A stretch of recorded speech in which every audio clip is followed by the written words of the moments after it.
Losing a loved one, it's reasonable to assume that an individual might change due to the grief. They may ditch a bad habit, feeling motivated to try something different. They may seek betterment or something to fill the void in a healthy way that can help them pass that trauma and move on. In the Maker's case, he bombs his fucking family and commits a genocide not once, but twice.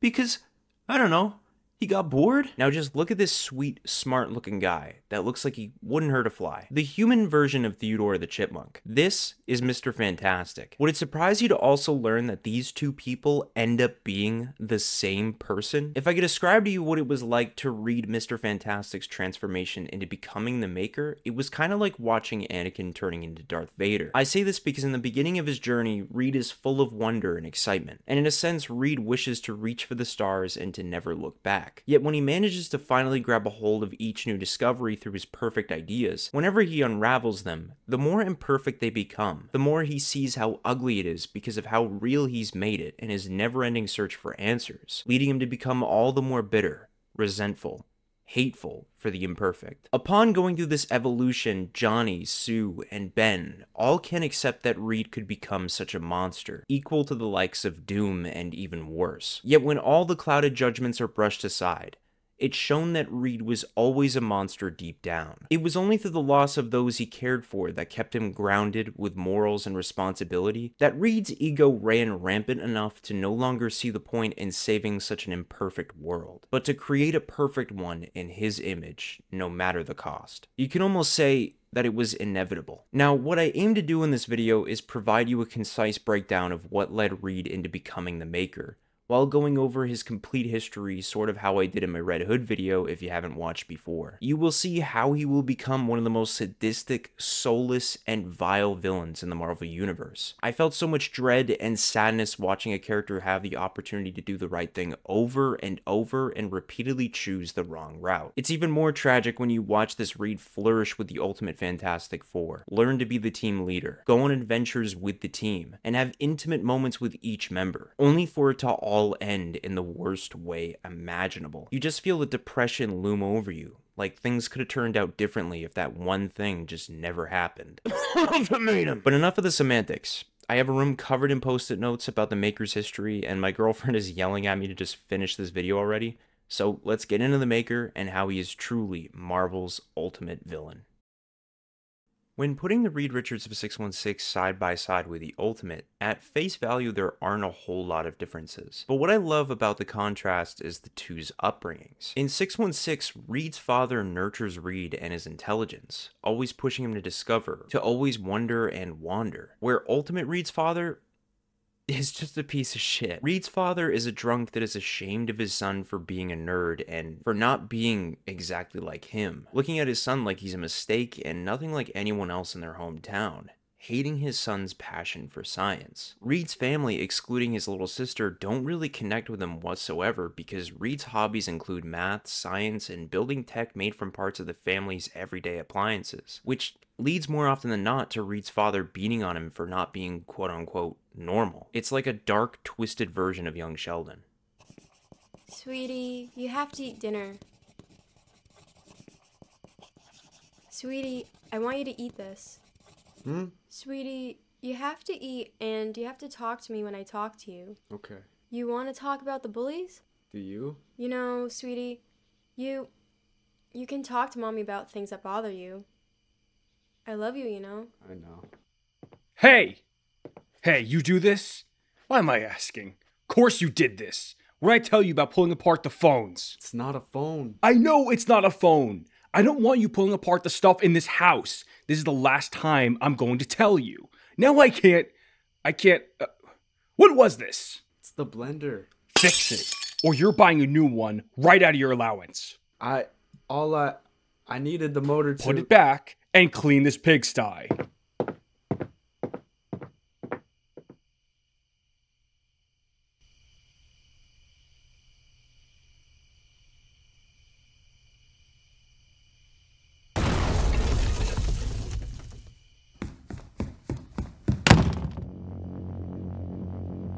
What are you doing? There aren't words to describe how fucking grounded you are, kid. You got that? Dad, I found a way to break the... I don't want to hear it. Not another word. Living in a madhouse. So bullied in school for being different and abused at home for being different, it affects Reed on a deep level, with Reed's only solace being in the form of Ben Grimm, his best friend. Ben Grimm is Reed's anchor point to keep him steady, and is always there to pick him up out of a rut, which makes it all the more ironic when the complete opposite ends up occurring much later. Ben helps Reed put together some of his devices as payment for Reed's tutoring, and in constructing one of the devices, they end up creating a teleportation device to a place called the End Zone, teleporting toy cars and various different objects. This holds plenty of significance down the line. Taking the device to present at a science fair, everyone goes crazy, and it raises the attention of a government scientist looking for new talent for their think tank corporation based in New York. Approaching Reed's parents about his exceptional intelligence, they think they did a bad job and should have raised him better, until the scientist reaffirms that they did a standout job and will even pay them to take him under their wing to learn and prosper at the Baxter Building. Reed's father gets excited, and not for this incredible opportunity for his son, but that he'll be receiving a big fat check to basically kick him out of the house to never deal with him ever again. So when taken to the Baxter Building, Reed is introduced to Dr. Storm, who will become like a father figure to Reed, and Susan Storm. There's also Johnny Storm over there. Dr. Storm shows their progress on the End Zone and tells Reed that they discovered the End Zone months ago, but that Reed is the first person to ever send anything into the universe, after they kept finding toy cars floating around their view. So some years go by, working on how to enter the End Zone, and during that time, Reed had gone on to become an incredible scientist, giving plenty of life-saving inventions to the government, making stacks on stacks on stacks. Yet no matter how successful Reed became, his family never cared and never visited, which always made him feel like he wasn't doing enough, crumbling his self-esteem. But where his father was never present, Dr. Storm is always there to give Reed the reassurance that he is enough and that he's almost like a son to him after pretty much raising him. At the Baxter Building, Reed was allowed to flourish and come into his own, to grow more confident in himself, and develop friendships between Susan and Johnny Storm, some unnamed classmates,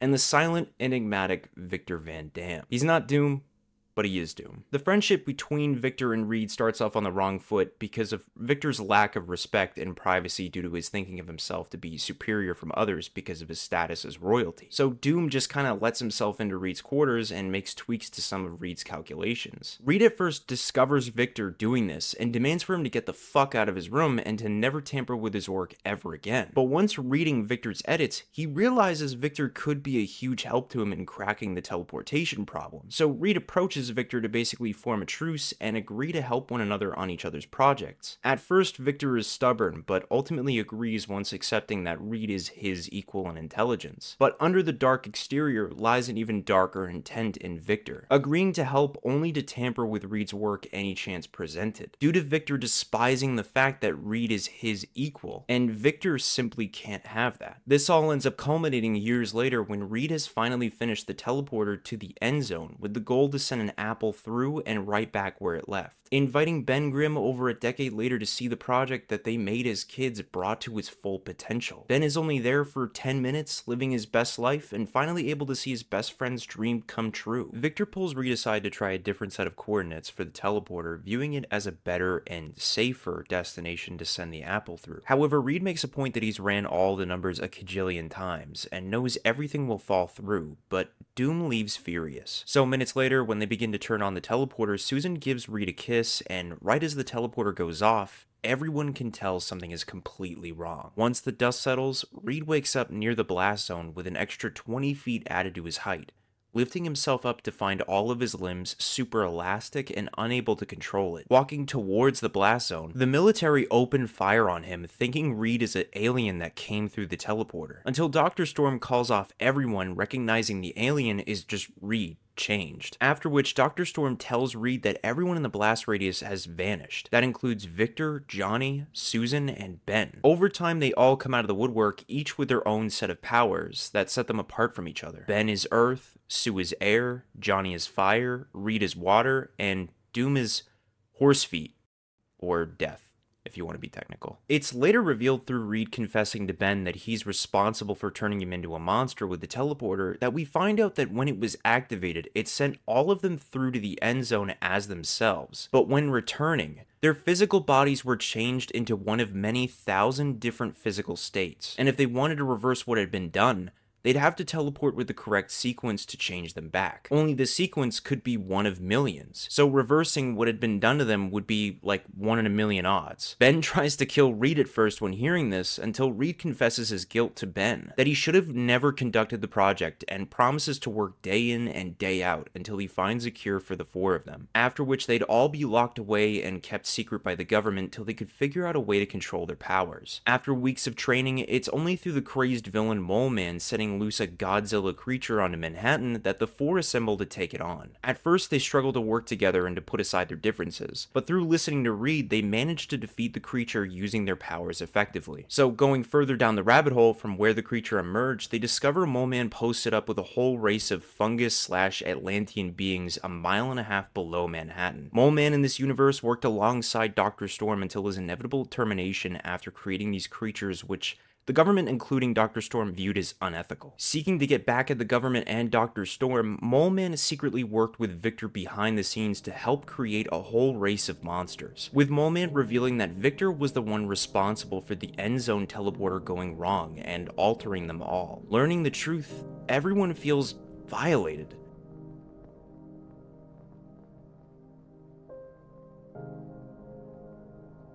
Reed feels guilty above all else that he placed such a large amount of trust onto Victor, only to be betrayed, with their lives forever changed in the process, and that if he never pursued his dream, none of this would have ever happened. Crushed by that realization, they work together to defeat Mullet-Man and emerge victorious as the Fantastic Four. Something that I feel like I really have to take time to appreciate about the Fantastic Four in this Ultimate Universe is that it really takes its time to assemble the team and make them resemble their counterparts from 616. The dynamic between the 4 is just so pleasing to read, because there'll just be the occasional banter between Johnny and Ben, and then particularly funny moments like when Reed introduces the team to the Fantasticar, and gives a whole sad backstory about how he made it to visit his parents, but always kinda chickened out at the last second. I keep one of my old toys up here. See, my folks have barely ever said a word to me ever since I moved here.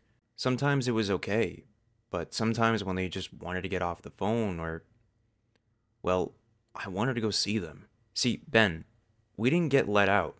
Not without visit passes and authorizations that the parents had to sign off on. And my folks, well, I'd have to go see them. So I made a car. It's got no wheels. It flies. This is seriously cool. What's it called? I'm not going to tell you what it's called. Come on, man. What'd you call it? I was like 13 years old, Johnny. Give. I called it the Fantasticar. Dude, that stinks. Reed, you suck. You beyond suck. You fantastic suck, dude. I was 13. Come on, Ben. Let's find the Fantastador and have a Fantasta look inside. Yeah. I want to see if it has a fantastic hand. I was 13! Moments like these will become small inside jokes for readers, when it's followed up 10 issues later where they're gonna fly a space shuttle, but it requires a name. So Reed tries to name it the Fantasta Shuttle, but everyone's like, nah, that's dog shit. Let's let Johnny name it. And he names the rocket Awesome. It's so bloody stupid, but genuinely sincere at the same time. Now, remember Victor? Yeah, after the incident, Victor was transported to Copenhagen, barely recognizable to the man he once was, and sorta goes crazy for it. See, his entire body ends up becoming completely metal, with legs resembling horse feet for some reason. And every day that passes on, his skin begins to shed from his body like a snake. During the time the Fantastic Four are getting a handle on their powers, Victor has been slowly amassing a cult with the promise of unlimited resources at the price of their undying loyalty to Doom, giving each and every member who joins a metallic dragon tattoo that works as a neural link to the brain. They all don't know this, of course, and just think it's a brand, but this'll bite Victor in the ass later. Through the grapevine, Doom hears that Reed survived the incident, supposedly unscathed, so in response, Victor develops killer fly robots to kill Reed and pretty much everyone in the Baxter building out of pure hatred. Only in doing this, he finds out that Ben, Johnny, and Susan all have powers. Yet, Reed never used his powers because during the attack he was just kinda there. So Victor comes to the assumption that Reed didn't receive powers, and that thought makes him so happy because he begins to think he's above him now in power and intelligence. So after the Flybot attack, the Fantastic Four pull up on Victor in Copenhagen, and Doom wipes the floor with everyone using his horse feet, his bad breath, and his GTA weapon wheel power to pull out infinite rocket launchers from his ass, taking down every member except Reed. Reed confronts Doom, and by this point Doom is so arrogant that he believes he's completely won, till Reed begins using his powers to turn the tide indefinitely. I rewired your stupid robot bugs into cleaning devices. They're back in Manhattan cleaning my underpants right now. So what else have you got, Victor? I'm amused that the universe did not consider you worth gifting. You have no special abilities. Your friends, pathetic as they are, at least offered me entertainment. I'm going to break your neck and then impale your body. I don't know what's happened to you. The universe saw me for what I am, a royal warrior, such as I have been prepared for since childhood. My father taught me that there are only two kinds of people in this world, Richards. The kings and everybody else. Your dad used to beat you like a runty dog, Vic. He traveled the world and you were stuck to his leg like a leech. He couldn't wait to scrape you off and drop you in the Baxter building because you just weren't good enough. And I made friends with you because I pitied you, Vic. Nice legs. I guess the universe got a good look at you too. Richards. Yeah. You might have the death breath and your special fingernail trick, but I picked up a little game from the accident too. Vic, I don't know what crazy fantasy you're playing out here, and I don't care. Here's the deal. I want the superpositioning codes you plugged into the array before the accident. Give me those, and you never see us again. I'll die first.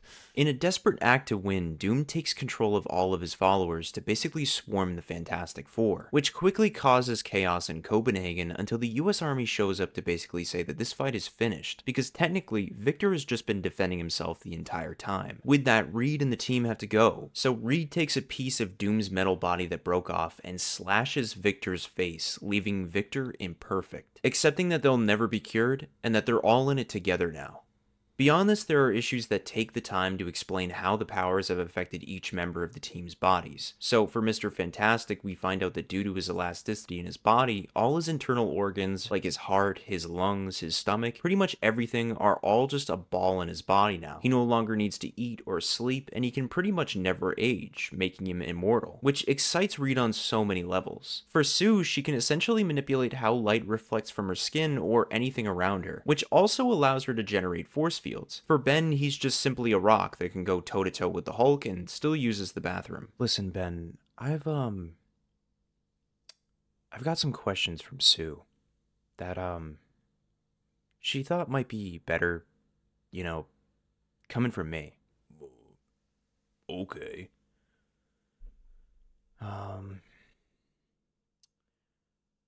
Can you still go to the bathroom? Yeah, you don't want to know the details. Okay. And for Johnny, he just sort of has lizard skin, I guess, that bursts into flame on mental command that also accelerates his metabolism at an extremely fast rate. So to stay alive, Johnny has to constantly eat every day so that he doesn't end up shriveling into a raisin like he finds out much later. And then literally out of nowhere, Reed's like, I want to go explore the end zone, but the military is 100% against his idea because of the incident that nearly killed them, but also because they want some new stuff in return in case they end up dying. So Reed goes all a beautiful mind and blows himself up with 50 pounds of C4 to create a new metal akin to adamantium, creates a probe device for space travel, a double whopper upgrade to shield helicarriers, and once approved, the military basically tells Reed to go fuck off into the end zone. Everyone wants to tag along, only Dr. Storm hates the idea, tearing into Reed that he'll kill him if his kids die. But Reed is so clouded with the excitement of going that he kind of doesn't take into account that things could go wrong and they could all get killed. And it's with that carefree attitude that the team rally together and affirm to Dr. Storm that nothing could go wrong. So riding through the end zone without a hitch, they fly through the emptiness of the end zone. Captivated by the beauty, Reed is left astonished. He's fulfilled his lifelong dream. And after cruising through the end zone for a while in amazement, Ben gets kind of tired of Reed's enjoyment and decides to fly out of the shuttle to be alone with himself. I'm just going outside for a walk because you people bug me, okay? I'm not having fun or anything. I'm just going outside for some, well, not air. Similar. You know what I mean. Your tether's fastened? Reed, you don't look a frickin' thing like my mom, so quit trying to do a voice, alright? I'm fine. I'm just going outside. What's he... I don't know. You think he meant to do that?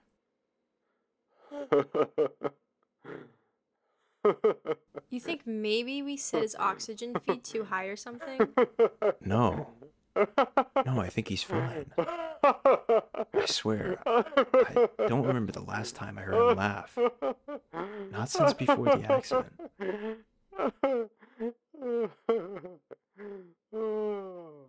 This moment's cut abruptly short when the Fantastic Four hear a distress call from an alien. Through Reed's unwavering curiosity, he manages to establish the very first interaction with aliens in history, under the assumption that they are peaceful aliens looking to spread knowledge with one another, until the alien they meet turns out to be a nihilist. Major bad guy, but that's alright. Because at first, everything's pretty chill. They all get to know one another and discover that the end zone is under their universe, which also turns out to be on the course of complete death in 500,000 years. But while Reed is taking in all of this information, Johnny starts turning into a raisin due to the lack of food stored on the spacecraft. So they kind of have to cut their trip short. But Reed's like, come on, let's just say for like a few more minutes. What could go wrong? And everyone looks at Reed like, are you serious, man? He's kind of dying right now. It takes everyone to snap Reed out of his curiosity mode to realize how selfish he's acting and that Johnny will die if they don't return back to Earth. So as they're returning to the shuttle, they see Annihilus has been keeping other aliens prisoner to either use for physical labor or to eat when starved. So Reed and Ben promptly free the prisoners and call Annihilus out for being a fucking loser and beat the shit out of him, leaving the End Zone heroes. But Reed is utterly disappointed that the one place he wanted to go to ever since he was a kid is just completely desolate and ruled by a guy exactly like Doom and Mole-Man, trying to get ahead at the expense of others. And it's this seed of disappointment that takes root in Reed that we slowly begin to see him change. Beyond this, the Fantastic Four have a few filler stories where they meet the Inhumans, fight some weirdo who didn't get to work at the Baxter Building and grew jealous, finally get their symbols after 19 issues in. This is also slightly worth mentioning, but the 616 counterparts actually end up wearing their ultimate uniforms for quite a while in the main continuity, and I don't know if that was intentional or not, but yeah, there's that for you guys. They somehow time travel. Reed creates the baby Ultimates for fun, which is kind of hypocritical when you think about it, because they canceled Mole-Man for the exact same thing, but I guess it's because it's Reed, they just think it's okay. They also prevent Namor from flooding New York by letting him goon on Invisible Woman, which is an actual thing that happens. And then through all of this chaos, one of the most important things that can ever happen to Reed happens over a voicemail. Play messages. Hi, Reed Richards. You just won a trip to Las Vegas and a night at the Luxor Casino with some of the Strip's most voluptuous showgirls. Delete. Hello, Mandy? You want to pick up? Hey, how come you got a guy's Delete. voice on your Greetings. I don't have any way of knowing if this message has reached its destination, or if that destination even exists. But if you are Reed Richards, or if there is a Reed Richards where you are, and you know him, then I'm asking you, please, to help us in any way that you can. Oh my God. After this, Reed's ego starts to grow so massively that he becomes consumed with himself. The public begin to view the four as super celebrities, and coinciding with that, this alternate Reed is whispering into Reed's ear that he's their only hope, and without him, they're all gonna die. Kinda jingling keys in his face, telling him possible futures that could end up happening, like for instance marrying Sue and having 2 kids. So upon building and completing the teleporter to a new universe with help from the alternate Reed, he's teleported to a dead world with no one in sight at first, until he's eventually approached by a zombified Fantastic Four. That plot twist manipulated Reed into creating a functional teleporter so they could all eat the flesh they'd ever need and spread their zombie virus to a new, fresh world. Because in this world, Reed believes God has bestowed this virus upon them as a gift that is meant to be spread. Adding to the running theme with Reed that with every new discovery, there's always something or someone shitty right behind it. Something purely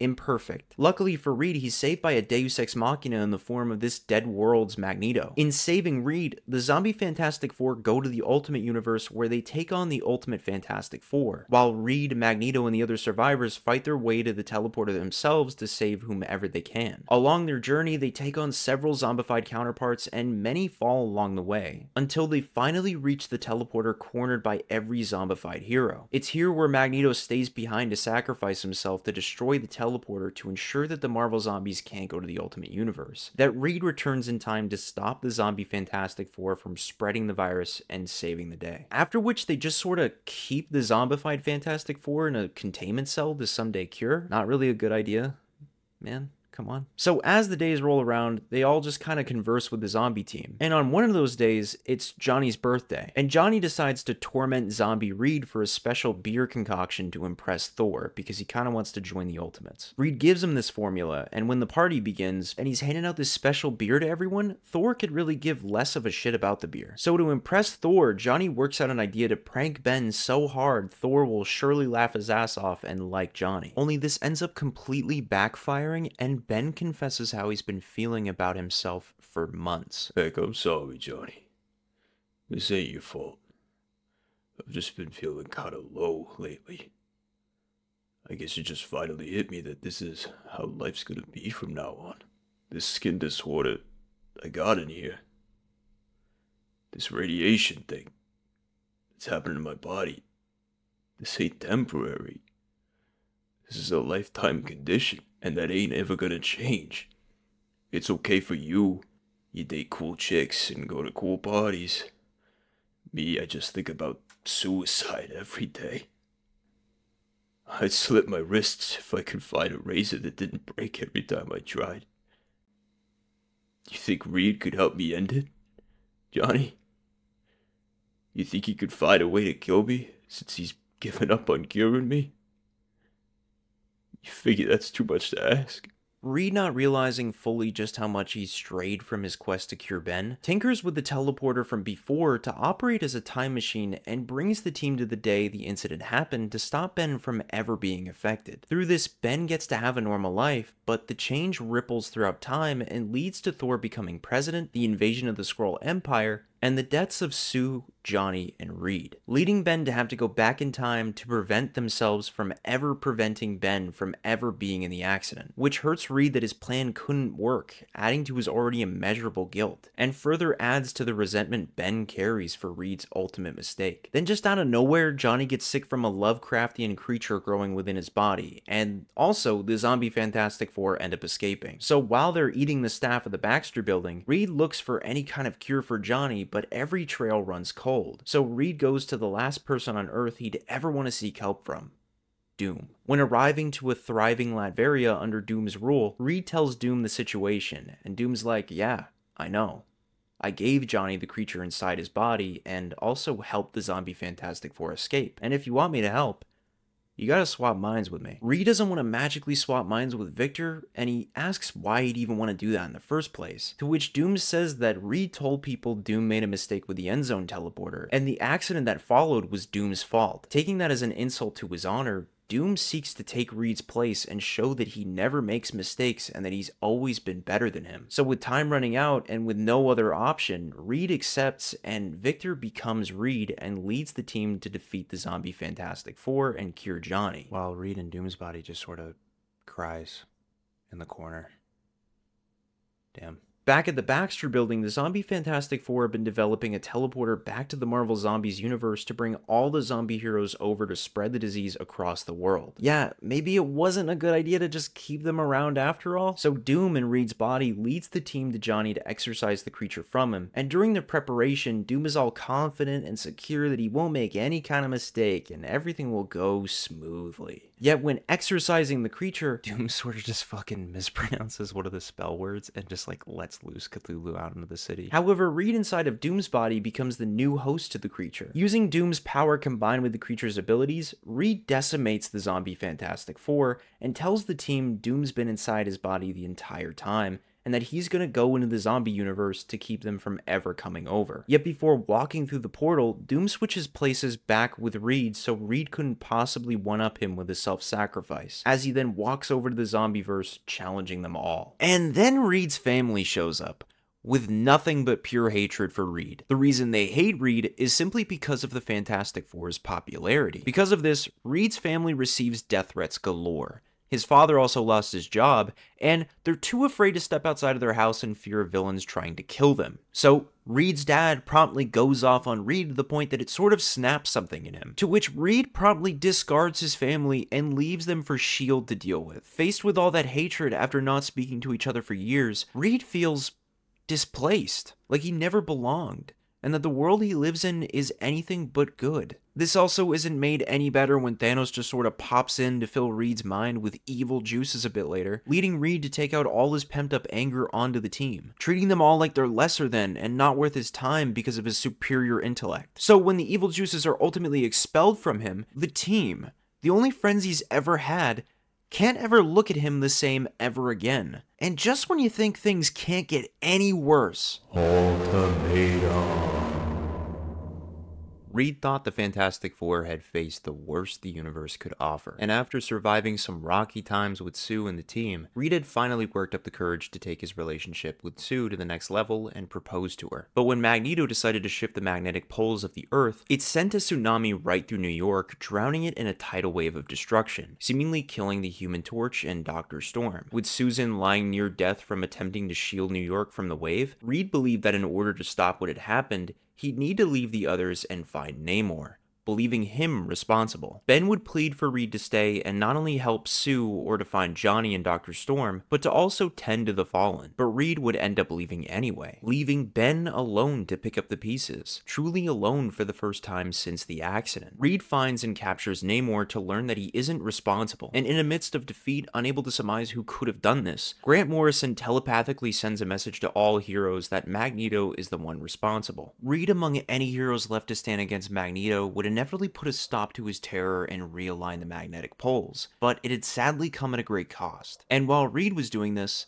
let's just say it got a bit rocky with the team. After arriving back to the Baxter building, they bump into Reed after working with Doom to kill Magneto to save the world. Johnny and Sue look at Reed like he's dead to them, and later Ben has a moment with Reed to understand what happened after he pretty much abandoned them, where he explains that working to defeat Magneto, Reed learned that behind all the destruction and chaos left in his wake, Doom was the one responsible for instigating it all. Doom pressed Magneto's buttons and killed his daughter, leading to the deaths of millions of innocent lives, after which Reed took to running countless simulations on Doom to see out of any of them if Doom would be capable of doing any good. However, in all of the simulations, Reed is left horrified. Doom either enslaves millions, wipes out a whole race here, or he just leads the whole world into damnation. Every simulation always ends with the same outcome. Staring at the inevitable, Reed knows that Doom has to die to ensure a prosperous world, but can't go through with it. He can't kill Doom in cold blood. So Ben goes on to do it himself, walking up to his throne in Latveria, grabbing Doom by his head,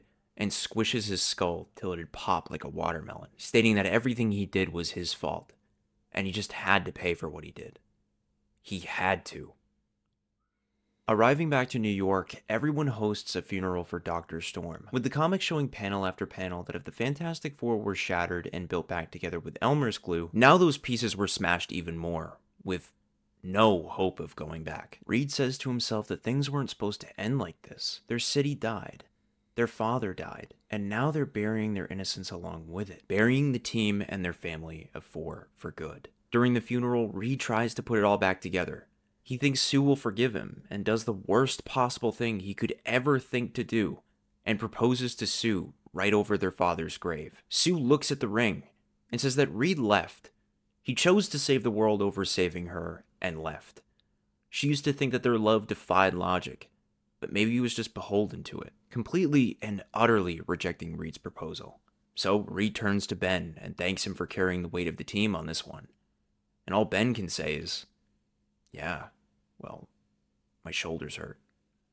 Soon after the disbandment of the Fantastic Four, Ben goes on to work for S.H.I.E.L.D., Johnny moves out to live as far away as humanly possible from Reed, Sue takes over the Baxter building, and with nothing left, Reed leaves back home to move in with his family that never loved him. And that's how the Ultimate Fantastic Four run comes to an end. But surely nothing can get any worse from here, right?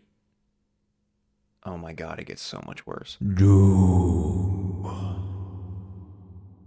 Months after Ultimatum and the separation of the Fantastic Four, everyone went on to live in their own separate lives to do anything resembling a normal life again. Sue sank into herself, into her work to avoid how lonely she truly felt. Johnny moved back to New York to be his own hero alongside Spidey. Ben ended up becoming a captain in the Air Force, and Reed the whole time had just been bumming around in self-pity, until on a very unremarkable day, while his father would be roasting the shit out of him, their house would explode, killing everyone. This wouldn't be the only occurrence, as all around New York, major alien attacks would start hitting the city, striking some of the most brilliant minds in the world like Peter Parker, Jessica Drew, Nick Fury, Carol Danvers, and many more. In the midst of all of this, Ben would visit Sue to surprise her with how well his life is going, and to ultimately confess that he loved Sue the entire time Reed and her were together, which is a little strange, but the moment's interrupted when the Baxter building is hit from another huge attack from some unknown alien threat. Rallying up most of the heroes in the vicinity, they'd fight off a huge alien wrapping itself around the Baxter building to save Sue, until the alien all of a sudden just vanishes along with half of the Baxter building. Ben, Sue, and Johnny all think Reed might have a clue on what this alien is and what it wants, but when arriving to his home, they find out that he had died alongside his family in an explosion, similar to all the other attacks. Everyone heartbroken at the loss of Reed, they all inevitably cross paths with the alien who caused all the destruction and end up beating it by the skin of their teeth. However, upon beating it, Ben begins to convulse with purple energy seeping from his body. Later, with Ben on life support and the alien in custody, it takes Hawkeye removing one of the alien's balls to reveal that he was sent by his creator to eliminate specific enemies because their society does not work and requires correction, claiming that the world needs to start over and become anew. Breaking out of his containment, wrapping the base in his tentacles, and teleporting away. Meanwhile, in all the chaos, Ben convulses again, shooting purple energy from his body to become a Purple Man, which ends up being explained that his rocky form was a kind of chrysalis waiting for his actual powers to develop, after which the three are approached by Carol Danvers and Nick Fury and declare that the three are now recruited by S.H.I.E.L.D. to help on their investigation on the attacks. In further investigating, Sue's teleported to Project Pegasus to find the entire facility in ruins and its personnel killed. Her presence is alerted when the leader of the creatures calls to Sue and repeats a comment he has often made to her in the past. "You always were just a tiny bit smarter than me." With the leader of these aliens revealing himself to be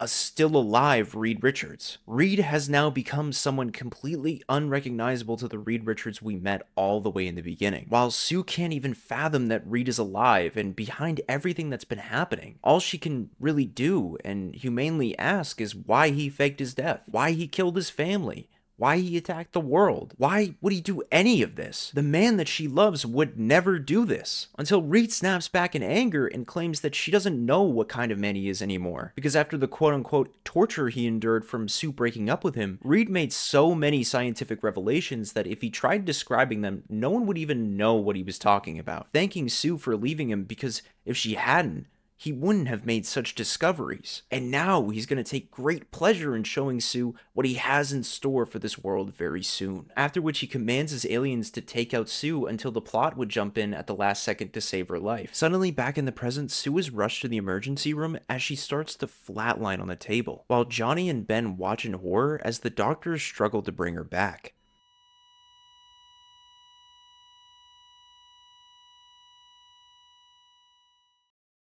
I don't like this world, Susan. Huh? Worlds upon worlds, and out there somewhere, there is one that is perfect. And if it's not, maybe we can make it perfect. There has to be a world that hasn't made all the mistakes this one has. I bet there is one where science isn't for sale. I bet there's one that doesn't reward cruelty. I bet there is one where brilliance is standard. I mean, we don't have to stay here. Don't you feel that a lot of the times there's nothing for us here? I guess what I'm getting at is I just want to find a world where we can make it our own. From the beginning, Reed always imagined himself creating a perfect world in his image. His friends and family were just always in the way. With Sue revived, she comes up with an idea to access files on Reed through the SHIELD database. Accessing the files, it contains untold catalogs of different parallel dimensions. Johnny at a certain point ponders if it really is Reed who is doing all of this, to which his sister replies that it is indeed him. And keeping a long story short, she discovers Reed has been hiding in a pocket dimension the entire time, and throughout everything that's been happening has been stealing various world-ending artifacts to warp the world into his own image. With this, Ben and Johnny are in disbelief that Reed could be capable of such a task that they compare him to Doom, but then even say that he's somehow grown far worse. In reverse engineering the tech Reed used to teleport half of the Baxter building, Ben arrives to Reed's pocket dimension alone to see if it's really Reed in there. Showing himself, he asks various questions to see if it really is Reed, and Reed answers every question flawlessly, absolutely breaking Ben's heart. Reed at one point even tries convincing Ben to join him,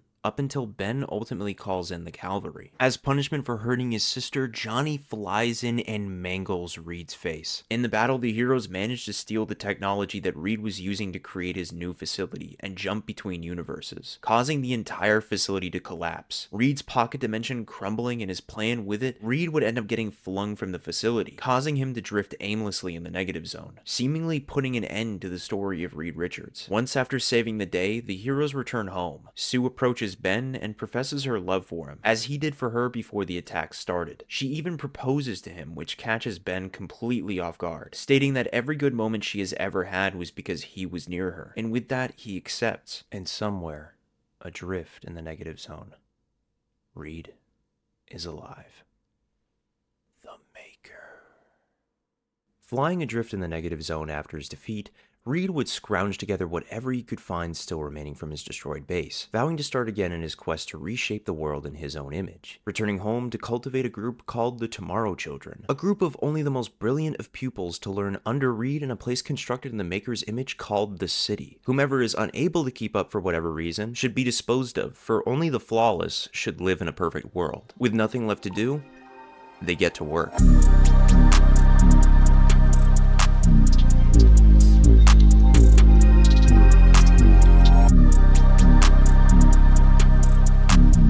They expand upon the city for over 1,000 years, creating things of the likes no regular person could even conceive. While on the outside, to a regular person, time for the city's development only passed just a few days, due to time flowing much differently in the city. Over the 1,000 years, the Maker and the Tomorrow Children worked tirelessly to build the perfect society, always building, always improving, always expanding, always evolving, breeding and creating only the most perfect of individuals, all assigned for different roles to further grow the city. Once fully constructed, the Maker and his children would face against the Ultimates and display their power by effortlessly wiping Paris off the face of the earth and absolutely decimating the Asgardians. With Thor, the last of his kind, left to stand against the Maker, Reed removes his helmet, and over the last 1,000 years, amassing so much incredible knowledge, he developed a cone head. To briefly explain, he basically has a pinhead because over the 1,000 years that he was alive expanding upon the city, he had to store all of that smart somewhere, so he just grew his head to be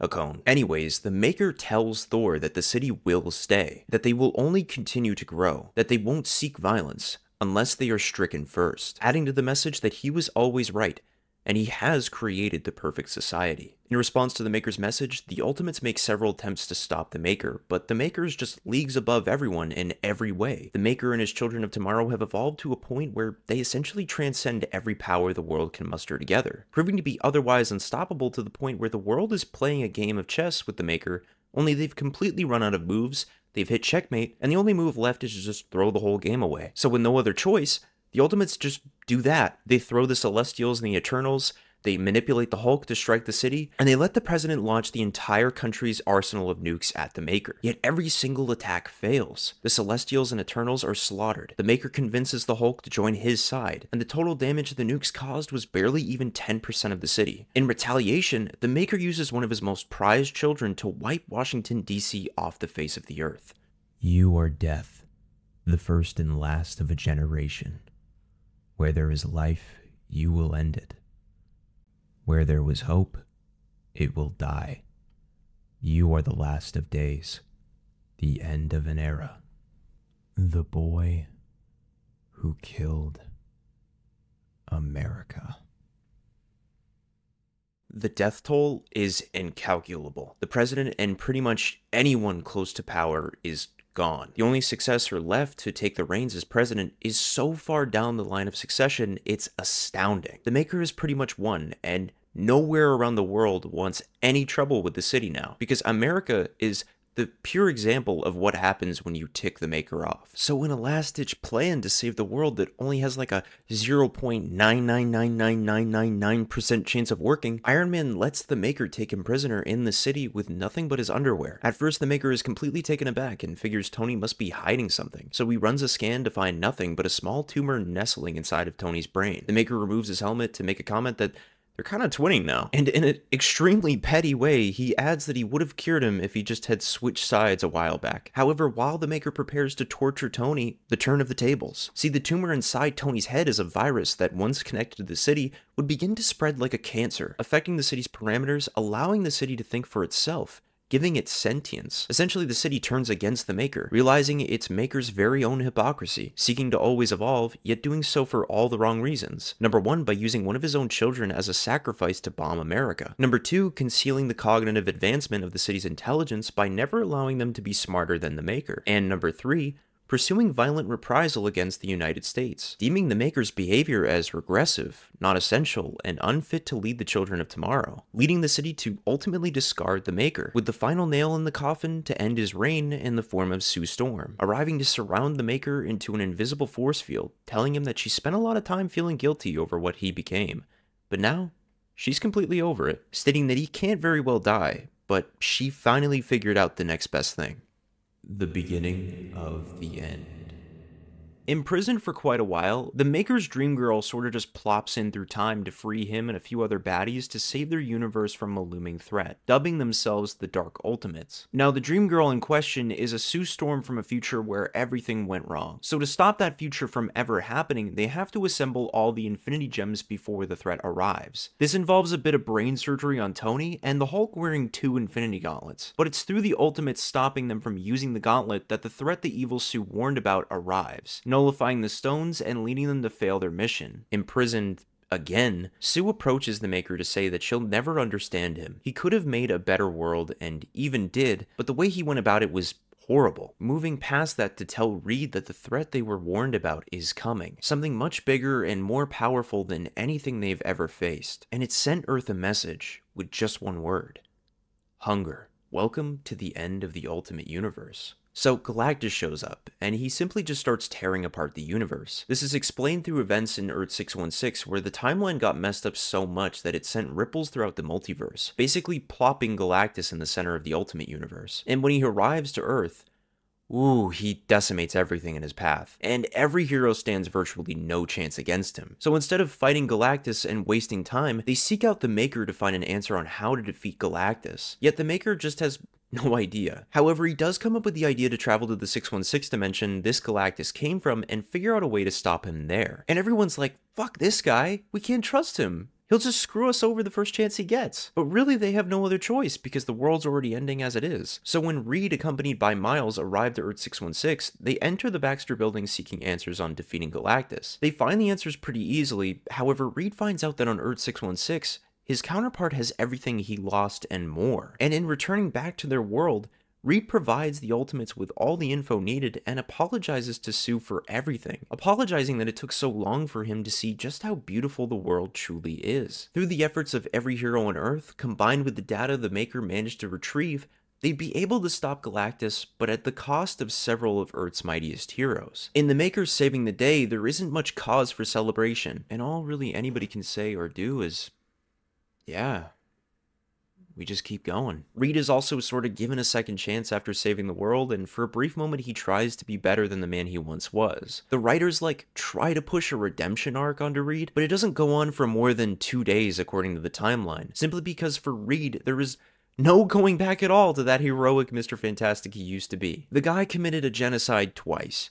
He killed his own family, and he tried to rule over the world. He resembles more that of Dr. Doom than Mr. Fantastic, and in the following story arcs, it's like he tries to play it off like it all just never happened. But you just can't ignore it, because it did. There's just no going back from that. At all. Ever. And it's during this, like, brief arc where he attempts to convince Sue that they should have a kid together off rip because of what he saw on Earth 616. And she's like, no, get the fuck away from me, guy. I'm not having a kid with you. Like, what? But then some weird shit happens where Miles Morhames plops into the Ultimate Universe to basically say that if Sue refuses to have Reed's kid, the universe will essentially implode or something. I'm not making this up. This is an actual moment in the comic. So she ends up having a kid, but it's left up in the air if it's Ben's, Doom's, or Reed's. And yeah, Doom just kind of comes back out of nowhere. And I'm not gonna take the time to explain how or why any further because... Secret Wars. So a thing called incursions begin to happen. Incursions, to put them in the simplest way possible, is when two universes begin to collide into one another. Now this happens all across the multiverse until it comes down to the Ultimate Universe and the 616. Reed learns about the incursions and basically says, yeah, I'm a bad guy again, and teams up with fucking Thanos alongside the Cabal to develop a life raft designed by his counterpart to survive the final incursion and the end of everything. Now the incursions are later revealed to be the byproduct of a group of aliens called the Beyonders, with the goal in mind to obliterate the entirety of the multiverse. Through Doom killing the Beyonders with the power of a cajillion Molecule Men, Doom gains the power of all the Beyonders and becomes God King Doom. You know, the Doctor Doom who rips out Thanos' spine and wears all white and everyone thinks that Doom can just casually do that? Yeah, that one. After which Doom creates Battleworld, acting as an amalgam of different universes ruling over it. Now through the Maker and Mr. Fantastic's rafts, they were able to survive the end of everything and the beginning of everything at the same time. So after the last two universes were destroyed, the raft found its way onto Battleworld. 8 years after the creation of Battleworld, the Maker's raft was discovered in a section known as Utopolis, where the raft was accidentally opened, and the Cabal was in turn freed from their suspended animation, quickly drawing the attention of Battleworld's authorities. The Maker and the Cabal went on the move, but the Thor Corps soon caught up with them, leading to a huge confrontation. The survivors of Earth 616 soon joined the brawl after being freed from their own life raft as well, and when Doom was made aware of the existence of not one, but two Reeds, he quickly stepped in without a moment's hesitation, leading to one of the funniest Maker moments ever written. Richards! Is he talking to me? I don't really care for his tone. No, he is most certainly not talking to you. So it's true. It really is you, isn't it, Victor? It's amazing. An artificial construct of reality. A world where there should be nothing. Look at what you've made. Yet before anything resembling a fight could even occur, Doctor Strange uses his magic to teleport them all away to prevent them from suffering at the hands of Doom, after which both Reeds eventually found one another again a bit later, and had agreed to join forces in order to find a way to defeat Doom. In finding a way to defeat Doom, there's a brief moment where both Reeds debate upon killing him that I found to be immensely interesting. See, the Maker seeks to kill Doom and then uses power to shape the universe in his perfect image, as we all know, whereas Mr. Fantastic only wants to subdue Doom and uses power to fix everything. The Maker questions why with all that power he'd settle for just repairing everything to what it was, questioning if it's for the sake of nostalgia, wondering why his counterpart is so weak. But Mr. Fantastic tells the Maker that it's that love for what once was, and that care for those things outside of themselves that makes him stronger, not the other way around. You know, I look at your face, which is my face, and I see the age on it. I wonder how it became so sentimental, so soft, so weak. It's easy, Reed, when you learn to care about things other than yourself. That little bit of dialogue I feel like perfectly displays the duality between both Reeds. And if you want to take it even further, this all purely stems from both of their fathers. See, on Earth 616, it was the positive reinforcement from his father and even his final message to Reed that set him on the right path, by telling Reed that in order to solve everything, he'd also have to lose everything in the process. And if you want to give up everything, then all of it simply never mattered by that point. Whereas the Maker's father was just a piece of shit that, if anything, never considered Reed his son, setting the precedent that if he was never good enough for him, he'd be damn sure he'd be loved by everyone no matter the cost. Thus, the Maker sacrificed everything to solve everything, losing his way and in that becoming utterly soulless. I hate to break the flow of the video, but it's a parallel I can't help but point out because it's just so important to understand going forward. And when it's finally time to steal Doom's powers, the Reeds would use a distraction to sneak into Castle Doom and finds Doom's source of power in the form of the Molecule-Man. Find the quietest place in the world, call it here, Maker, call it now, and if you close your eyes and listen, do you hear that? You can hear the screaming. Did you bring me something to eat, Reeds? I knew it, but I wasn't really prepared for it. I'm sorry, Owen. I don't have anything. How are you feeling? Oh, I'm starving. I'm sure.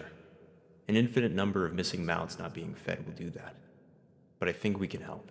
So this is the battery? The repository for all of Doom's power. Yes. Hello, hello, hello. Hello yourself. And if you don't mind, please excuse us for a moment. I need to show Reed something. What is... Oh, this is something I've been saving. You have no idea how hard it was to construct a device capable of creating a proper temporal bubble out of available materials on this retrograde world. But I did it. I overcame like we always do. The interesting thing about all this is that it's not like conventional time travel. It's not point to point, more like a closed temporal environment. So theoretically, one should only be able to move forward in time to evolve. However, you and I know differently, don't we? One actually can't holistically visit the past. It's a place of regret, and my goodness does it hurt. I suppose I could apologize for this betrayal, but I saw you almost start crying up there with that woman who isn't your wife, and I just couldn't tolerate that kind of weakness. What's the endgame here? Nostalgia for something that was never yours anyway? Really, Reed? Who's interested in a weepy god? Me. Hmm? Did you know that one actually can holistically enjoy pizza? And it comes in slices! After seemingly dying at the hands of the Molecule-Man, when Mr. Fantastic was subsequently given the power of Doom by the end of the story, he began recreating all of reality. As the Molecule-Man powered up Reed's new multiverse, he placed a sliver of the Maker in every reality, leading to the presence of the Maker's mind spread throughout every universe as a single mind inhabiting a different body for each new reality. Shit's about to get real, I'm just letting you know. The family affair. So while in the process of making this video and the script and all that stuff, in my downtime, coincidentally, I started reading the paperback for Infamous Iron Man. The book that a lot of people are saying because of the announcement that RDJ is going to be Dr. Doom is about Tony Stark becoming Dr. Doom, which is quite the opposite, actually. In the book, Victor Von Doom has sort of learned the error of his ways after Secret Wars and goes on a path of redemption, donning the mantle of Iron Man in Tony's absence. During this path, his mom sort of comes back in his life and plays games with him from behind the scenes. And while I was reading one night, I was shocked to see the ultimate text font, because when the Maker gets split into all these different realities, the one thing that sticks with the Maker in every one is the ultimate text font for him. Every other universe is like all caps, but his always stays the same text font. But anyway, I thought surely after reading the entire reading order that this couldn't be the Maker. It was. And you could say he was making something alright. Making love with Dr. Doom's mom. Wouldn't it be funny if I just ended the video with that being the reason he's Marvel's ultimate villain? Whisper. So, after pretty much getting turned into several slices of fucking ham, the Maker sets his sights on the reborn 616, which had become the focal point of the new multiverse. With new resources at hand, the Maker desired to re-merge the multiverse to prepare it for a looming war. To this end, the Maker became the leader of a scientific group called Whisper. Initially, upon leading Whisper, he works behind the scenes conducting the most grotesque experiments on others to create an unstoppable army. This plan was, however, thwarted by the new Avengers of AIM, led by Sunspot. In turn, the Maker sort of develops a hatred for the new Avengers, especially for Sunspot, because by this point, the Maker is just an asshole who can't admit he may be wrong about something, or that someone could know more than him. For the Maker, he has to believe himself above everyone at the point he's reached. And then this fucking guy just starts one-upping him at every turn. The Maker can't have that.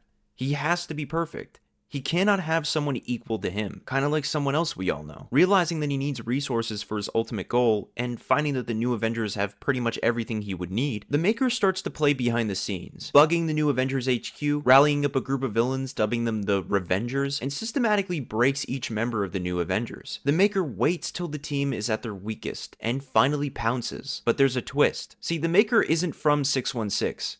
He's from the Ultimate Universe, so therein lies the Maker's slight problem. Now, where the Maker had bugged the new Avengers HQ, Sunspot caught on quite quickly, due to the Maker using outdated equipment, feeding the Maker what he wanted him to see and hear. And after the new Avengers basically took advantage of this and bombed his headquarters, the Maker kinda just retreats and leaves the new Avengers behind to just sort of figure it all out by themselves, and decides that he's just gonna try and kidnap the president and sell him to the highest bidder. But in another turn of events, Sunspot just posed as the president and overturned Reed's plan yet again, and led him to unwittingly teleport himself to a fake Air Force One made up by Warlock, in which Sunspot kinda just reveals that he knew about the bugs, and not only about the bugs, but he also placed a few moles inside of his Whisper team to basically just construe events for the Maker's ultimate failure no matter what he did. The Maker lost at his own game before he could even play it. So in that failure, the Maker would just transport his consciousness to a different body in the multiverse and just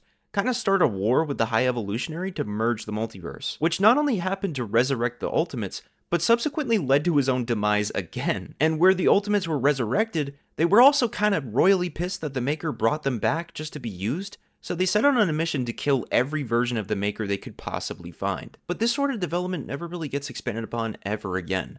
But that's okay, because now we're going to Venom.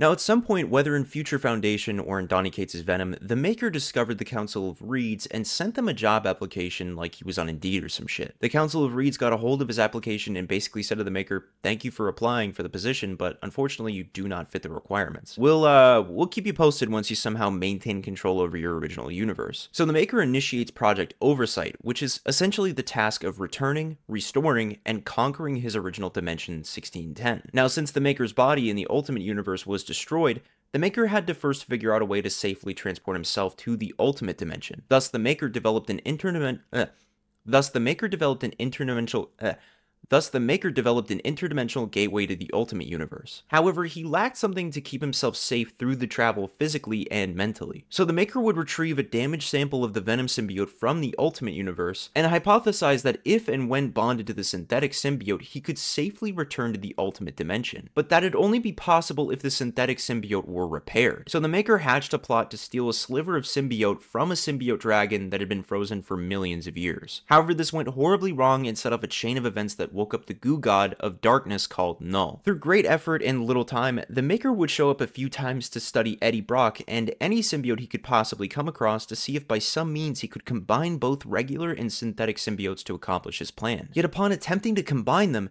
Null cultists stole the sample and bonded it to Cletus Cassidy, which thrusts everyone into absolute carnage, where Carnage is basically fucking everything up and hunting down people who have bonded with symbiotes in the past so that he can suck up their symbiote juices and become stronger. The juices are called codices. Now, the Maker helps Eddie Brock develop a machine that can strip all of the juices from past users safely so Carnage can't get any stronger. But he doesn't do this to help Eddie. It's a heroic front to mask his intention of rallying up a bunch of codices so that he can steal them all and merge it with his synthetic symbiote. So the Maker's like extracting these codices from people, and while he's doing this, he's supposed to be protecting Eddie's kid Dylan Brock and Normie Osborn, right? So when the Maker thinks he's alone, he unveils his helmet just showing off his pinhead.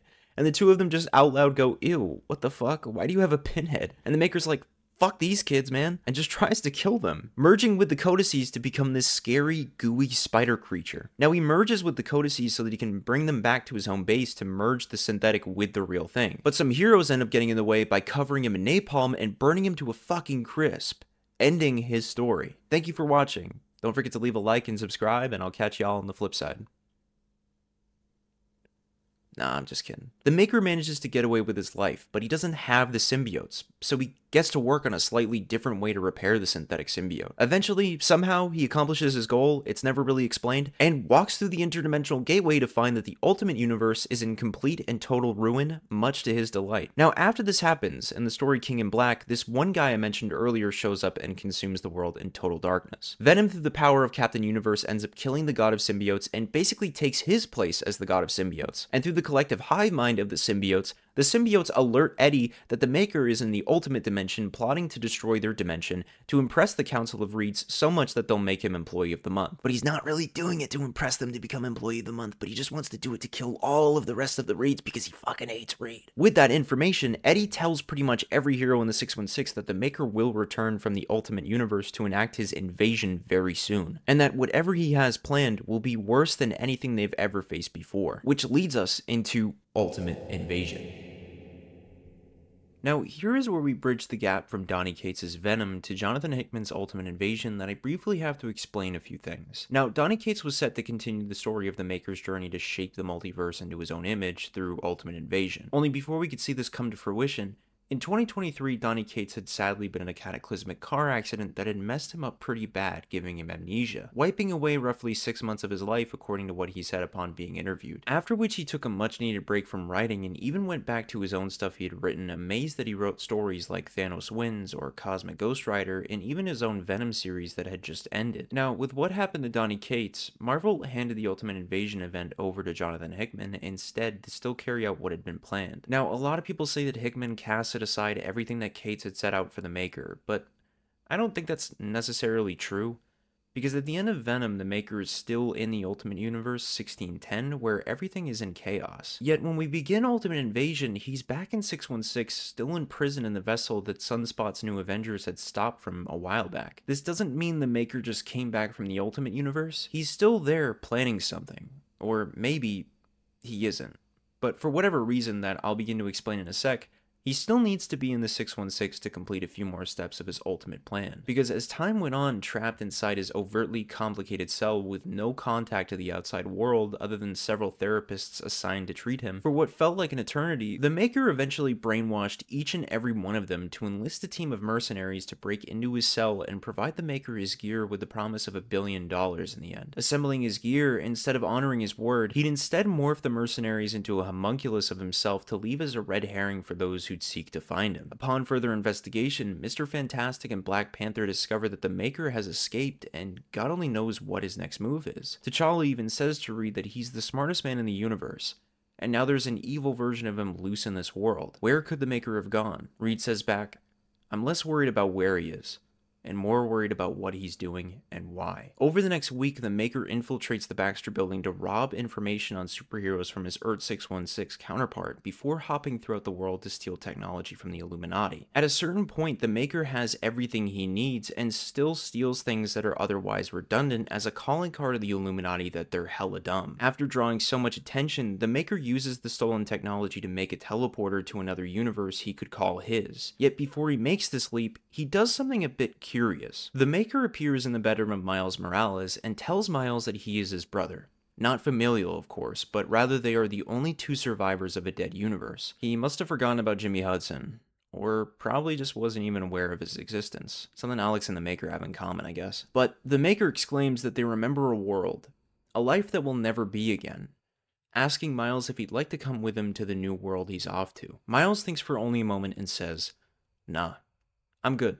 So the Maker hands him a card if he ever changes his mind and simply teleports away. Something to keep in mind here is this one selfless gesture that he does for Miles what he'd hope Miles would do for him if the roles were reversed. To me, this is something a bit out of character for the Maker and still remains to be something added upon. After which the Illuminati arrive to stop the Maker, but no matter what they throw at him, the force field surrounding the Maker is virtually impenetrable. Taking a small step into the portal, the Maker pauses to ask his counterpart, "If you could do it all again, if you could truly change things, if you had the chance, would you erase me from existence?"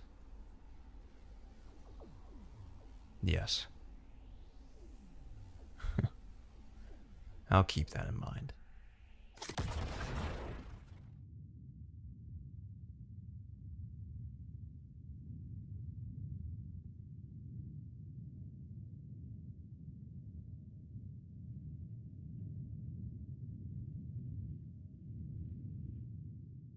Now, when the Maker walks through the gateway, he arrives in an entirely new dimension called 6160, a world incredibly similar to the 616, in which we're in the past hovering over a young Peter Parker and Liz Allen at a science exhibit. While here, we all know what's about to happen. Peter's going to be bitten by that spider that trickles down slowly, leading him to ultimately become Spider-Man. Only the Maker steps in right before this can happen by smacking the spider. And what the Maker says right after I found to be incredibly important. See, the Maker has just prevented Spider-Man from ever being. And he says to this younger Peter that such a little thing that spider was. But size can be deceptive. Who knows what reaction you might have had if it had bit you? Maybe something wouldn't happen. Or maybe something would have. No real way to know unless I'd have let it play out. And with such power, as insignificant in this instant as it may seem, comes no small measure of responsibility. And who really wants to live in a world where men like me stand by and do nothing? I know I don't. Smiling with the spider meant to turn Peter into one of the greatest superheroes on Earth in his hand has just extinguished the idea of Spider-Man from ever being, and in my own theory, killed the heart of this world in a split second. The only way I can explain my thought process is that Spider-Man is the heart of Marvel. He's looked at as the sole hero who never compromises, other than, let's say, Captain America. He's a hero who will always do the right thing, no matter what it costs him. And this is something that inspires other heroes around him to be better all the time. If I can relate it to anything, it'd be like Kick-Ass, where he starts out as the only vigilante trying to just do the right thing because no one else will. And that snowballs into a bunch of people through Kick-Ass into becoming superheroes of their own. The Maker, in my eyes, doesn't take out Spidey first because of his strength or intelligence, rather for the idea of Spider-Man and how infectiously inspiring he would go on to become. Wiping him off the table kills the heart and soul of this dimension, and it only gets so much worse going forward. Off the gate, the Maker dethrones Thor from being the king of Asgard by framing him for the murder of his own father. He then prevents the Fantastic Four from ever existing, which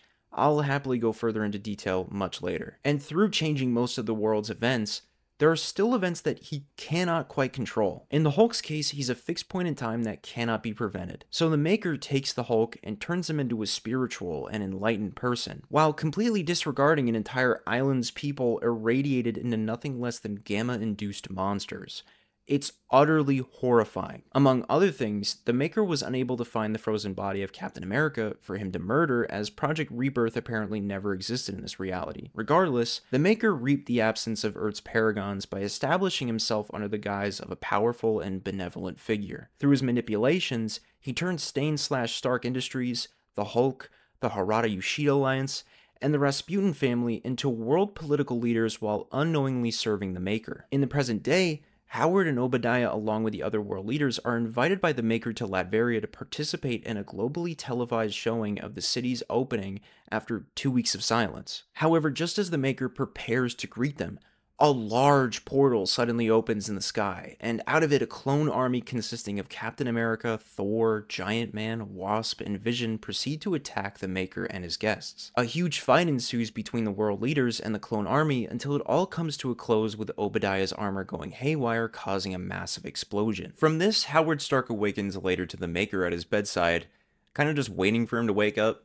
Which is a little creepy, but anyway. While unconscious, he brought him to a prison holding cell where he had several surviving clones left remaining. The Maker would then explain to Howard that they are temporal suicide bombers from the future sent to kill the Maker, and possibly Howard too, where he then orders his soldiers to bring in a group of random people, in which he explains to Howard that they are the modern day ancestors of the time travelers after he had examined their genetics. And to Howard's horror, the Maker's soldiers execute the ancestors while the prisoners die off as their bodies degrade into goo, completely erasing the Maker's assassins from existence. Howard lashes out at the Maker by pointing out that this doesn't stop his killers because they could just try again or even erase the Maker when he was a baby. But the Maker replies that that doesn't work, as he reveals to Howard that he is not native to this universe, and his assassins can only come for him when he is at the height of his powers. Where the Maker then shows Howard the Immortus engine, a time machine that he used to remake Howard's world into what it is now. Howard realizes the main reason why the Maker's assassins came for him is because his manipulations of history had annihilated their future and destroyed their past. The Maker then reveals to Howard that this is the second attempt on his life, in which he removes his helmet to reveal a chunk of his upper right head is completely missing as a result from the first attempt. Because of his injuries, his memories are impaired and he needs Howard's help, because he believes Howard is responsible for building the Immortus engine some way, somehow. After which which, while awaiting the Maker making his preparations, Howard is in the Maker's castle along with the Otherworld Paragons, who are waiting on the Maker for answers on the future assassins and how to proceed against them. Howard becomes acquainted with Emmanuel DaCosta, who helps him to feel comfortable with others such as the Hulk and Henry Duggery. Howard expresses his confusion over seeing the Rasputins being in the same room with them, as they are currently seen as the enemies of the European coalition and their allies, which leads everyone to kind of look at each other in the room and go,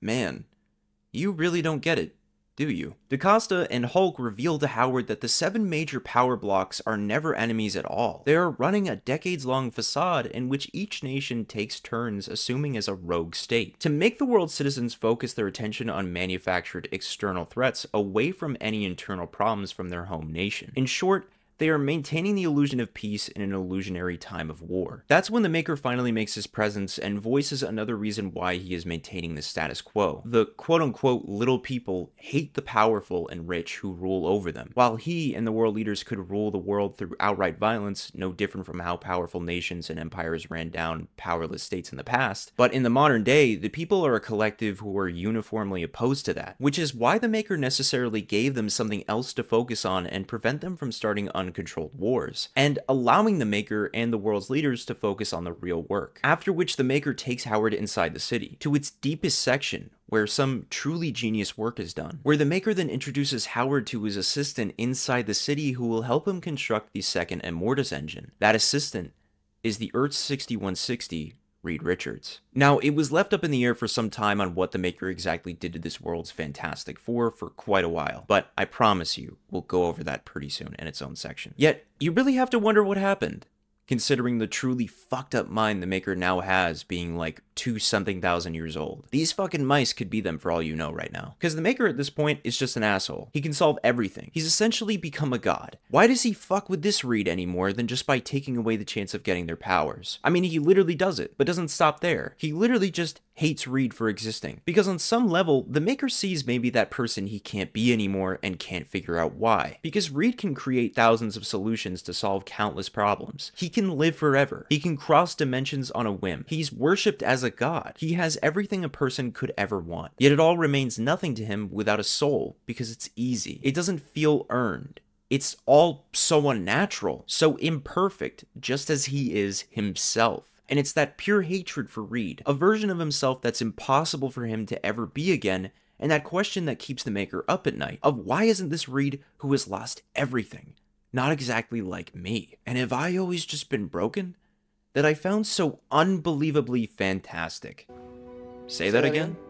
I'm sorry, I feel like I've gone on a few tangents in this video to break the flow, but the Maker has simply just become one of my most adored villains while in the process of everything in this video. He's the first villain I've read in comics that has made me ask so many questions, and the first villain I've never wanted more than to see brought down in a long time. When moving on, Reed tells Howard that he knows secrets about the Maker, such as where he came from and how he made their world as it is now. Howard asks Reed how long he has been imprisoned inside the city, to which Reed replies that he does not know how long. Since the Maker hated him and had cruelly tortured him by keeping him captive with no sense of time at all, Reed has no idea how long he's been trapped in the city, nor why. After hearing this, Howard offers to help Reed escape, and over the course of a week, Howard and Reed finish the second Immortus engine, copying the work of the previous and expanding upon its design. The Maker is pleased with Howard's work, and the Maker muses that he will possibly take the new engine to his past self and then make his own Immortus engine from that. But just as Howard and the Maker are talking, Reed covertly escapes his prison and proceeds to act on Howard's plan against the Maker by sabotaging the city's mainframe, shutting down its temporal shield and allowing Kang and his army to breach the city, in which an intense battle ensues as Kang's army faces against the Children of Tomorrow. The Maker angrily berates Howard for dooming all of the Maker's work and the world that he has made, and that Howard will die along with it. The Maker then fights through the invaders and confronts Kang. The two battle, in which Kang smashes the Maker's head and breaks his helmet into pieces, in which Kang's temporal power indirectly repairs the Maker's injured head and causes him to remember who Kang is. The Maker used the Immortus engine to travel to the far future to know what has become of the world he has remade. Instead, he found himself in the presence of Kang, who had been waiting for him. Kang then told the Maker that he is his Maker and a witness to his origin before blasting half of the Maker's head. Meanwhile, Howard became caught up in the battle and his armor ended up damaged by one of the Thor clones. Howard crash lands next to the Immortus engine, which he then attaches to his own armor. Wielding the engine's power, tower, he shuts down its dampener, which then releases a powerful blast that knocks out everyone in the city, including Kang and the Maker. At the Maker's castle outside of the city, Reed takes the damaged Immortus engine. While back in the city, where Howard emerges from his wrecked armor and approaches Kang's body, he then takes Kang's mask off and is surprised and saddened to see Kang's real identity. Then, as a further result of Howard and Reed's sabotage,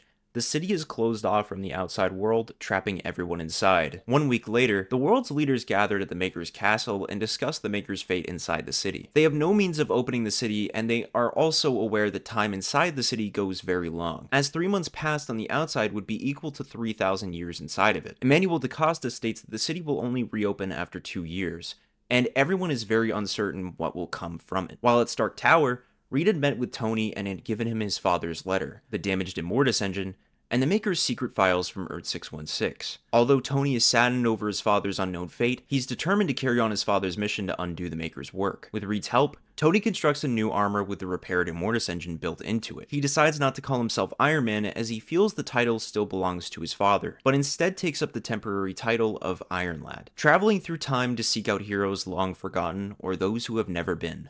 Starting with the greatest of them all, Captain America. They gather tools like the Eye of Agamotto, the serum that created the Sentry, the spider that bit Peter, the fucking bow that bit Hawkeye, and various other catalysts and send them 6 months back in time, so that in the present, they'll already be the heroes they were meant to be. Only 90% of the people either died upon receiving their catalysts or declined a life of heroism, with the only people really accepting being Peter Parker because, let's just face it, he's him, Janet Van Dyne, and Hank Pym. Alongside this, the Maker's Council bombed New York and pinned it on Tony Stark and the Ultimates to further their agenda that they are the good guys. So everything and anything is already against the superheroes right out of the gate, with only a year and a half really left to scrounge together enough heroes to stand against a monster with 24,000 years to prepare. The odds of defeating the Maker are 1,000,000 to 1, but with enough people that decide to do the right thing, the Ultimates may just end up leaving a mark in the end. Whatever happened to the Fantastic Four, though? Now, before we get to the end, I first have to keep my promise and talk about what the Maker did to the Fantastic Four, because I personally believe it deserves its own section for this video, only because of how egregiously haunting it really turns out to be. Now, when the Maker went about mucking up the world to fit his vision, one of the first things he set out to do was the ruining of this Reed's life, acting on the question he asked to the 616 Reed that if he could, would he ever erase him from existence? Now, let's just say the Maker brings about Reed's doom. As a child, this world's Reed was like all the others, a complete prodigy. Reed went on to form friendships with this world's Ben, Johnny, and fall in love with this world's Susan Storm. Reed would go on to work with the United States government and Dr. Storm to study an approaching cosmic storm that the four would inevitably attempt to fly through in space and end up with their powers after the fact, becoming the Fantastic Four. Only this wouldn't end up being the case, because behind the scenes, the Maker would tamper with things just slightly enough through time that it'd affect the course of the Four's lives drastically. This would be in the form of the Maker swooping in, changing Reed's calculations just slightly enough where they'd almost appear correct, but end up completely wrong. The Maker would tamper with the government's funding, and expose the project to the media to have everything completely shut down. Despite these efforts from the Maker, through Reed's sheer arrogance that he could get the project done, would rally together Ben, Johnny, and Sue and attempt to fly through the storm. Only everything went horribly wrong. The Maker then swooped in to take Reed to the city and add to the torment even further. Hello, Doom. Welcome to your brand new universe. What's going on? Where am I? How long have I been here? Has it been months or just a few minutes? Doom, doom, doom. I control the fourth dimension. I can squeeze centuries of pain into just a few thin moments. I can make a single conversation last a lifetime. Please, there's been some kind of mistake. I'm not supposed to be here. I'm not this Doom. There's been some kind of mistake. My name is Reed Richards!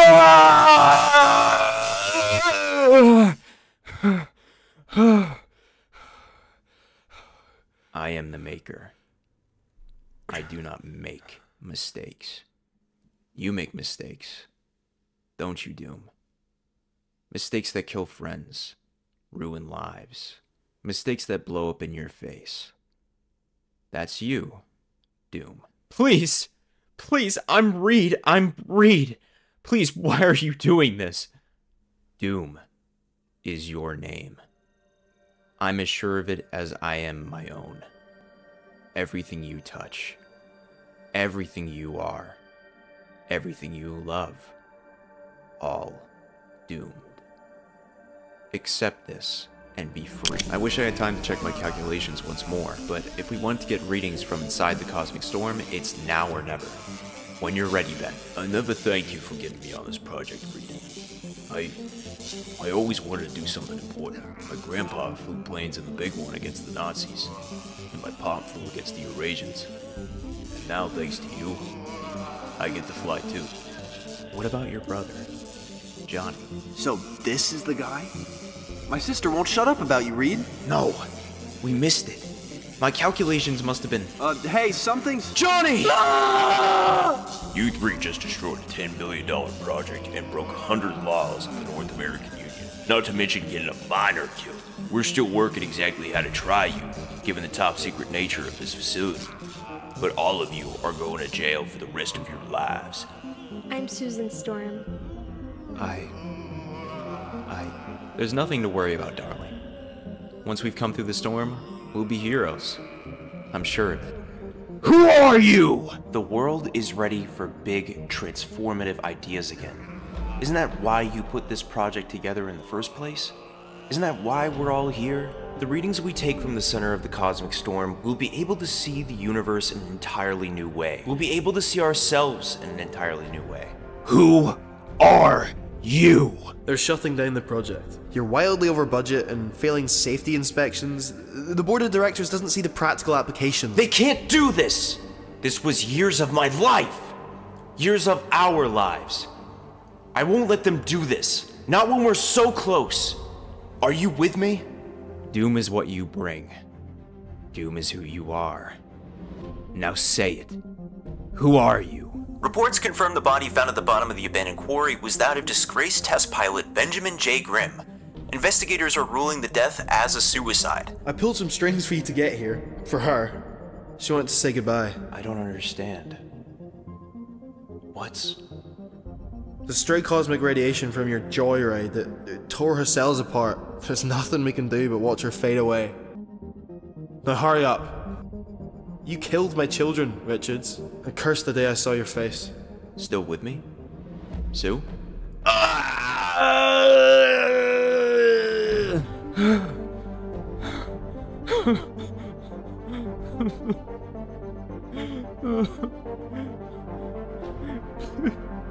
Please.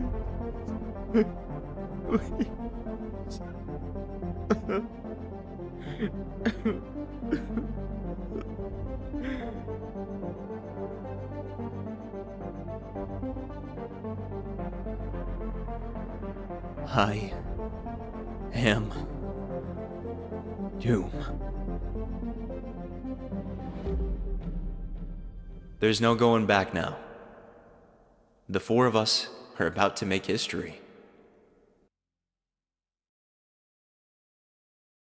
If you made it to the end, I hope this video told you everything you needed to know about Marvel's Ultimate Villain. It's sometimes hard to believe when looking back on the Ultimate Fantastic Four, the road that's paved out for Reed, leading him into the monster he ultimately becomes. On a car ride home, I thought of the team and how they are completely forgotten. The Maker can no longer see those he called family ever again, for the world he came from simply doesn't exist. I had to think about that for a second and think about how alone he must feel. Again, he chose to give up everything that made him human to create his quote-unquote perfect world, but even when he achieves his goal, in his own dialogue he reflects that it isn't satisfactory, and in a way regrets the actions that he's taken that have led him to this point. Some little shred of his old self wishes things had just turned out differently, but it'll never be, so what else is there than to just accept his role at that point? The abused simply becomes the abuser. His father discarded him like trash, which inspired Reed to reach high above the stars so his father would have no other choice but to acknowledge him. Yet in reaching his goal, hated how imperfect everything turned out to be. He found love and fought hard for it, until he no longer found any use for it. He had a moment to be better,